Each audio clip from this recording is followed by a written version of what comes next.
మరి ఈ మధ్యనే పెద్దలు కోదండరామ్ గారు తర్వాత పొలిటికల్ జేఏసీ మీటింగ్ ఏర్పాటు చేసినప్పుడు చెప్పడం జరిగింది. దాన్ని అనుసరించే మరి 27 తారీఖు నాడు అన్ని జిల్లాలలో పొలిటికల్ జేఏసీ మీటింగ్స్ ఏర్పాటు చేసి తర్వాత ఇప్పుడు ఇందాక ఏదైతే మనము తీర్మానాలు చదివినామో వాటన్నిటిని అమలు చేయాలని చెప్పేసి మరి చెప్పడం జరిగింది. అదేవిధంగా 30 తారీఖు నాడు మరి అన్ని తెలంగాణ జిల్లాల కలెక్టరేట్ల ముందు ఏదైతే తెలంగాణ ఉద్యమం జరిగినప్పుడు ప్రత్యేకంగా మరి విద్యార్థులు త్యాగాలను మనం మరవలేము. అదేవిధంగా ఉద్యమం ఏదైతుందో అతి ఉధృతంగా వచ్చి ప్రభుత్వాన్ని మెడలు ఉంచి ప్రభుత్వ ఆర్థిక విధానాలు మొత్తం దెబ్బతినేటట్టు సకల జనుల సమ్మెకి ఏదైతే ఇచ్చినప్పుడు పెద్దలు కోదండరామ్ గారు కేసీఆర్ గారు ఇచ్చినప్పుడు దాంట్లో ప్రత్యేకంగా మరి తెలంగాణ చేసి ఏదైతే టీఎన్జిఓ చేసిన నాయకులు స్వామి గౌడ్ కానీ శ్రీనివాస్ గౌడ్ గారు కానీ విఠల్ గారు కానీ అదేవిధంగా మరి సింగరేణి కాలనీ వాళ్ళు దాదాపు 60 లక్షల మంది మొత్తం కలిస్తే 8 లక్షల మంది ఏదైతే ఉద్యోగస్తులు మరి సెక్రటరీ సమ్మె చేసిందో 18 సహాయ నిరాకరణ చేసిందో దానికి మరి చేసిన తర్వాత ఈ రాష్ట్ర నాయకులు ప్రత్యేకంగా ఇక్కడ పెట్టింది చూడండి. హఠావు అనే బదులు మనం కాంగ్రెస్ కు టీడీపీ కు ఖతం కరింగే తెలంగాణకు హాసిల్ కరింగే అంటే బాగుంటది. కానీ ఏమని అన్నం కంటే ఖతం కరింగే తెలంగాణ హాసిల్ కరింగే అని చెప్తే బాగుంటది. ఒకటి దానికి ప్రత్యేకంగా ఏముంది కదా అంటే అన్నిటికంటే ముఖ్యంగా మరి తెలంగాణ తలగానే ఊహిస్తాను.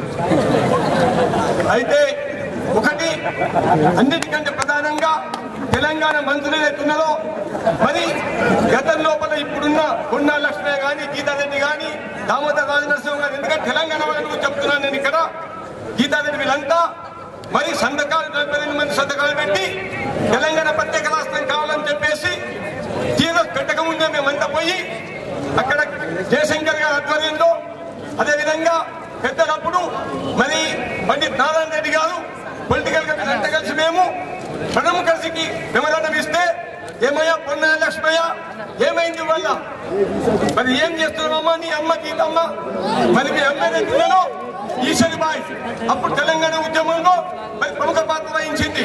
ఎందుకంటే నేను 71 ఏళ్ల వయస్సు 1969 లోపల నేను ఉద్యమంలో పాల్గొన్నాను. పిహెచ్లో 1965లో జైలు అయినా నేను.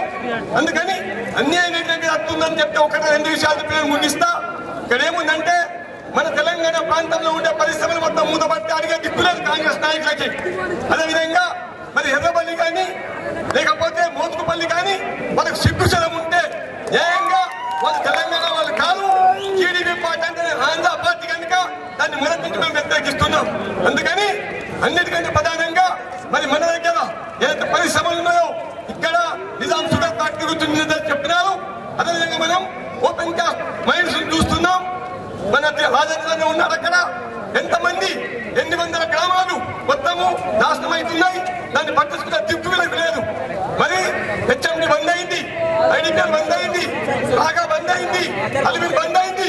ఏం దిక్కున్నారు మీరు తెలంగాణ? అదేవిధంగా మరి అదే ఇక్కడ మరి ఆంధ్ర ప్రాంతానికి ఉండే పల్లెం కాదు, ఇక్కడ పీడిఎల్ ఉంటే విశాఖపట్నంలో ఒక పీడిఎల్ పెట్టినారు. రాజశేఖర రెడ్డి అన్నట్టుగా ప్రత్యేకంగా దోహి మొదలు ఎక్కడ టీడీపీ నాయకుడు చంద్రబాబు నాయుడు ఇంత దోహో అంతకంటే పెద్ద దోహి చచ్చిపోయిన రాజశేఖర రెడ్డి. రాజశేఖర రెడ్డి అటు లేకుంటే అది ముందే చచ్చినట్టుంటే తెలంగాణ వచ్చేదని చెప్తున్నాను నేను మీ అందరికీ. అది ఒక్కడే అట్టుండేది.